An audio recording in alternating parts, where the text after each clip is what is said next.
Tapi gue muak sama kehidupan gue. Sesimpel apa? Gue SMP kelas 8, kelas 9, gue udah belajar, gue udah suka gimana cara cari duit. Gue udah nontonin tuh video-video kayak misalnya Albert Leonardo ngajarin gimana caranya jualan online, jualan dropshipping internasional. Gue udah lihat itu, gue udah pelajari. Dan gue ngerasa saat itu gue bisa jalanin ini. Tapi di saat itu apa? Gue cuma perlu laptop. Gue inget banget, gue kalau saat itu punya laptop, mungkin sekarang gue sudah bisa jauh lebih sukses, 10 kali lipat daripada diri gue yang sekarang. Karena apa? Gue yakin banget saat itu, kalau gue punya laptop, gue bisa lakuin semuanya itu. Gue bisa jualan online, gue bisa jualan produk dropshipping internasional. Gue masih ingat banget itu. Gue cuma perlu laptop. Tapi cuma laptop aja keluarga gue nggak sanggup untuk beli. Padahal mungkin di zaman itu laptop cuma seharga 5 juta ya udah cukup. Gue lihat di zaman itu teman-teman gue nih punya laptop ROG keren-keren, punya laptop gaming segala macam, punya komputer di rumah. Minimal mereka semua punya komputer lah di rumah mereka. Atau nggak minimal mereka punya laptop lah setidaknya di rumah mereka. Tapi keluarga gue nggak mampu itu untuk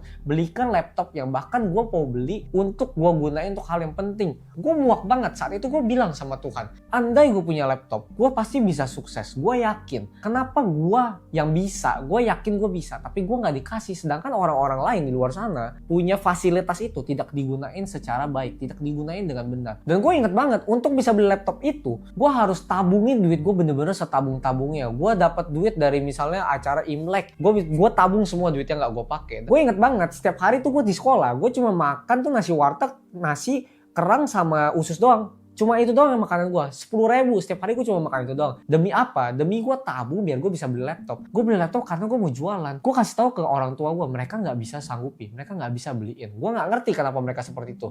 Tapi dimulai dari rasa muak itu, gue mulai perjuangan gue mulai perjalanan gue dari situ. Sampai gue bisa dapetin laptop gue. Gak nyampe setahun, gue udah bisa bangun bisnis yang bisa kasih gue setiap bulannya tuh 1 juta sampai 2 juta.